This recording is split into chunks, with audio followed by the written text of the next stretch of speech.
Am I the a-hole for not hiring back my recently turned vegan chef who quit in a fit of rage after he refused to cook meat and blames it on a mental health crisis?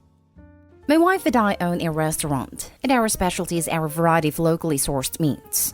Recently, our head chef has come out as vegan. We were very supportive of him, and even started buying vegan foods for him to eat at work. Last week, he informed us that he couldn't work with meat anymore because it conflicted with his values. Although this was an inconvenience because he was the head chef, we were understanding and decided that we would assign other chefs to work with the meat. Then last Sunday, he told us he no longer would be ordering meat from our suppliers, didn't want to see or smell meat around him, refused to work on preparing the menu for the fall, and other duties that are directly related to his title as head chef, and that he just didn't feel comfortable working in an establishment where meat was served. When asked what solution he proposed, he said we had to stop serving meat. We told him that wasn't going to happen. We had already tried to accommodate him, but this was unreasonable. He then gave us an ultimatum. We either become a vegan restaurant or he quits. I told him he was getting worked up and suggested he sleeps on it before he says or does something in the heat of the moment and regrets it later. He said he didn't have anything to think about and quit on the spot because we are a couple of murderers who profit off the torture and suffering of animals, and he was disgusted at us, and we're a pair of seawards, etc. He said a bunch of nasty things, and even as he was walking out the door, he kept yelling, in front of the customers, about how we and everybody who works here have no morals or empathy, and all we care about is money, and he wished we were cooked alive. Then yesterday, my phone starts ringing, and it was him wanting to apologize for his behavior and ask for his job back. I told him not gonna happen. He had disrespected and insulted my wife and me in front of our team, disrespected and insulted our entire staff, and caused a scene in front of the customers. Absolutely unacceptable behavior. Sorry, but no, you can't have your job back. He said he was having a mental health crisis, that's why he acted out. I'm sorry, but that's not a get-out-of-jail-free card. You just don't drop that sentence and expect me to act as if nothing happened. Actions have consequences. To throw that sentence there as if those were the magic words that made all problems go away. After talking about the situation with some friends and family, a lot of them are telling me I'm an a-hole because if the man has a mental health issue that caused him to act out, then I must hire him back and get him help. Am I the a-hole? Now for the top comments. You attempted to give this person every single accommodation you could think of. You told them to take a breath and sleep on his decision before doing anything drastic. In my mind, you already went above and beyond to accommodate this person. So you don't set yourself on fire just to keep this guy warm. Most likely what happened is that you realized there really aren't many, if any, opportunities for strictly vegan chefs in your area. And when the reality of not having a job hit him, he came begging. The thing is though, hiring him back would be risky. What if he decides to purposely destroy a shipment of expensive meats? What if he stops putting meat in certain dishes resulting in you having to compromise meals? What if he decides to tell your staff and your customers that he wishes you would all be cooked alive again? Quitting for moral reasons is one thing. Quitting the way he did, making outlandish demands, and wishing that everyone in your restaurant makes him unfit for employment, regardless of his mental health status. And if he gets his stuff together and comes back later on down the line, apologizes, tells you how he's in therapy or on medication, etc., then maybe you could consider hiring him back. But until then, you have to do what is best for your employees and your family, not an a-hole. A head chef in a restaurant that specializes in meat dishes that decided he wasn't going to cook meat anymore should have lost his job right there. Yeah, what this guy did is like if an NBA player said he was no longer going to shoot the ball no matter how open it was. Not an a-hole. You're correct that mental health crisis is not a get-out-of-jail-free card. If your chef had come to you and asked for time off to deal with issues and you said no, you would be the a-hole. Instead, he cursed you and your wife in front of staff and customers, and he walked out without notice, leaving you in a bind. He quit, but he deserved to be fired. That's how I feel. This is someone who has worked with me for 6 years. I know him very well.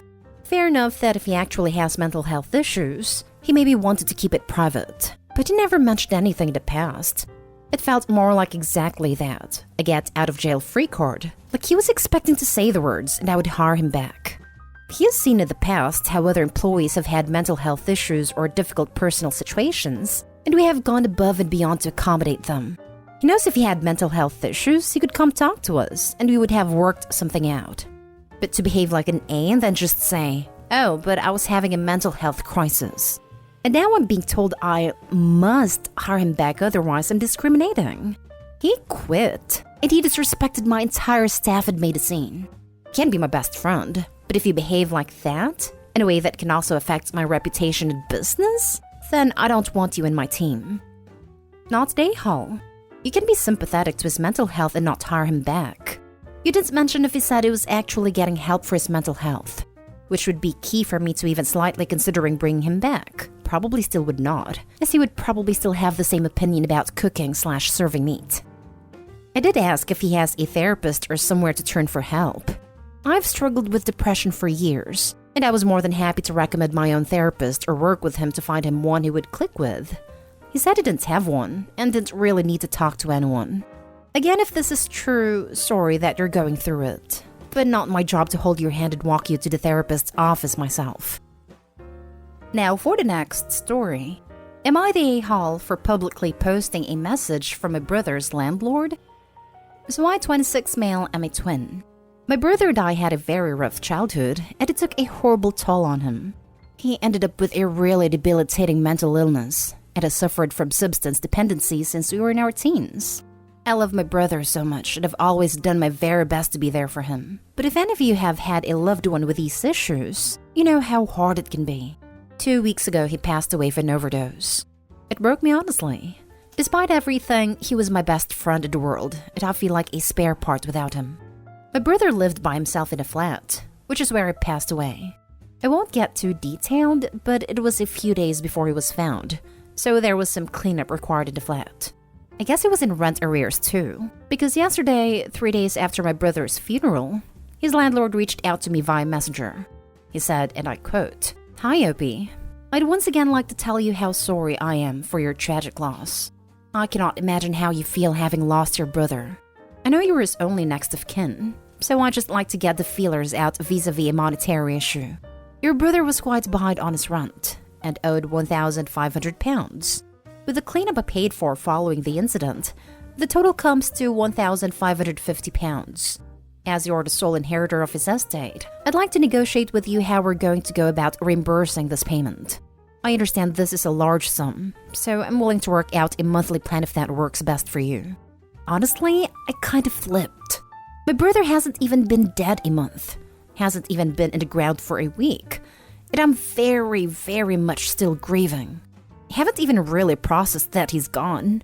I can't really believe that this guy thinks it's appropriate to start bugging me for money so soon. I went on a huge rant to my husband about it, and ended up not responding to the message but screenshotting it and posting it to Facebook. Several of my friends agreed that this guy was totally over the line, but he messaged me later absolutely furious that I was trying to ruin his livelihood and lambasting him for doing his job. We ended up having a bit of an argument where nothing really got resolved. Was I out of line here? Was I justified? Edit. Something I've realized was unclear. The cleanup landlord paid for was not the biohazard cleanup. My husband and I paid for that. However, the landlord paid for an ordinary domestic cleaning service to come in afterwards, and after my brother's stuff was collected. This is the cleaning cost he referred to. Something coming up a lot, so I'll put it here. This dude owns at least 5 properties currently, and has been a landlord for at least 25 years, per his own website and social media. I highly doubt my brother's the first tenant death he has ever dealt with. Not Dayhall. It always baffled me how people think the next of kin is somehow responsible for the deaths of the dead. He didn't say next of kin was responsible. He said, and is right, that the estate is responsible. The landlord tried to intentionally muddy the waters by both talking about the estate and also a monthly payment plan. There is no such thing as a monthly payment plan with an estate. Either the estate has the money or it doesn't. But the monthly part was what mostly upset me, to be honest, because that's him pretty much directly admitting he's expecting me to pay out of pocket. Not Dayhall. He should go through the proper channels as a debt would as per of the estate. If your brother has no money in the estate and the laws don't require the family to pay him, he's out of options other than guilting you to pay him. See, this is kind of what husband said. He works in a law firm, though this isn't his area. and suspects landlord messaged me directly because he has no legal remit to claim this from me. You're the a-hole. I'm really, really sorry for what you've been through, but I think publicly posting this message was wrong. The landlord needs to make a living, especially at a time when people are struggling financially. And as miserable as this has been for you, you do have to be prepared to tie up loose ends. The landlord waited 2 weeks and phrased his request as tactfully as he could under the circumstances. If you felt it was too soon for you to deal with us, you could have simply told him that instead of exposing him to public ridicule. Once again, I'm so sorry about all you've been through, but I'm sorry to call you an a-hole. It really does just mean I think you're technically in the wrong in this situation. Next story. Am I the a-hole for turning my husband's friend and his girlfriend away when they came to visit? My husband and I have 4 kids. He has a close friend named Mike. He used to visit us regularly with his wife Lillian and their 2 kids. So Lillian and I also became best friends. We'd see her every week at our house, and our children started hanging out together a lot. Lillian and Mike unfortunately got divorced 8 months ago, so no more family visits for Mike. But Lillian and the kids kept visiting weekly. Last Sunday, I invited Lillian and her kids for dinner. My daughters and I prepared favorite kids' meals and did some cleaning as the girls were looking forward to see Lillian and the kids. Well, my husband had Mike come over Sunday morning. Mike said he also wanted to bring his new girlfriend over dinner later on. I apologized and said I was already having guests over. He asked who they were, and I said Lillian. He was taken aback. No idea why, as he knows I'm close to Lillian and invite her over all the time. Then Mike asked me to call Lillian and cancel her visit because he wanted to bring his new girlfriend to come meet me, my husband, and the kids. I told him sorry, but I can't cancel dinner.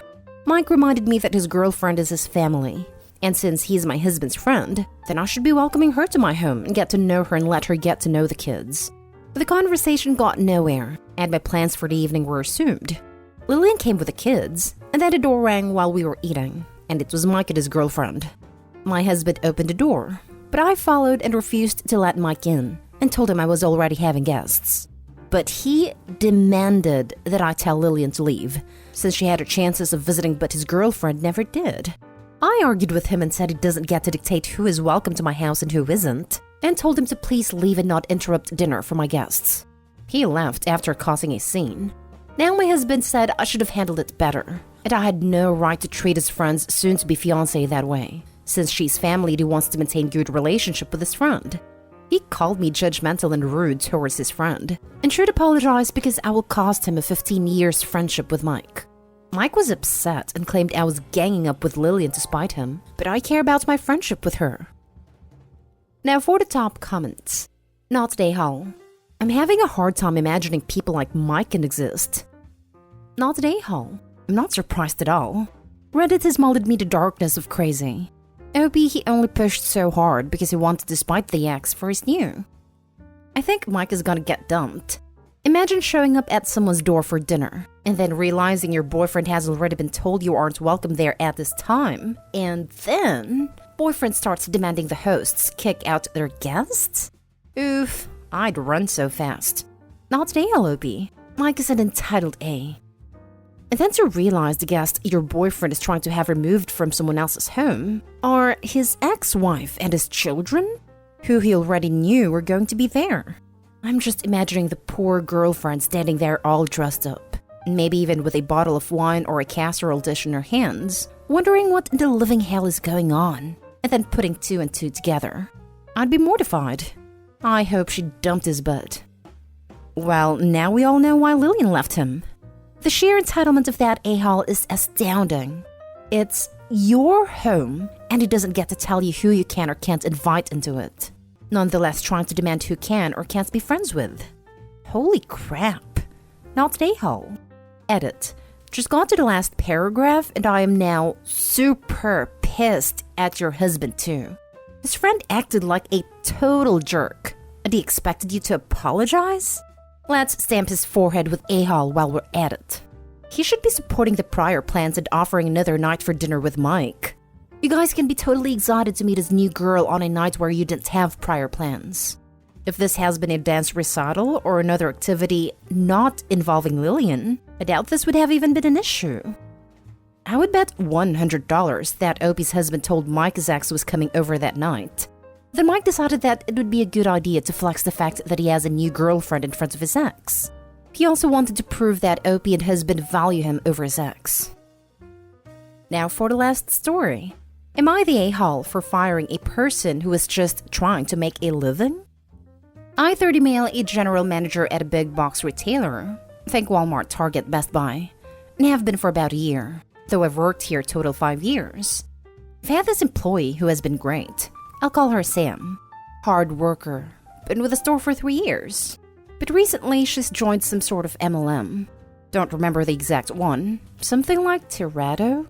I don't know, some essential oils company. Anyways, I've been getting complaints from customers and other employees, saying that she's been pushing her oils while helping and talking to them. I had a talk with her about it. She apologized and said she wouldn't do it again. That was about a month and 3 weeks ago. The complaints haven't stopped, so I talked with the store manager, big boss, and last week we let her go. Well, since then, other employees have complained to me that it wasn't right, that she was just trying to make a living. While I understand that, it's strictly against our policy to run a side business while you're working, and to my knowledge, it's the way with most stores. Plus, we sell essential oils too, so by doing this, she's directly interfering with our business. So, am I the a-hole? Not the a-hole. She was going under your nose and running a business in your business. Also, I believe the company you're thinking of is doTERRA, one of the most predatory companies, second only to Young Living. You don't want to associate with them, so glad you got that crap out of your store. Not only that, but their products are garbage, and they advise people to consume their essential oils, which is never advisable, according to the FDA, CDC, the Mayo Clinic. Not the a-hole. Her selling her products would hurt your store if it bothers the customers. She was very unprofessional. I doubt she cared about being professional, and likely was just using the job as a way to increase the number of potential customers she was exposed to. She was hurting everyone else who worked there, and was given ample warning. A lot of places would have fired her on the spot at first offense. Definitely not. It's store policy. You wouldn't allow solicitors into the store to do it. And that's exactly what she was doing.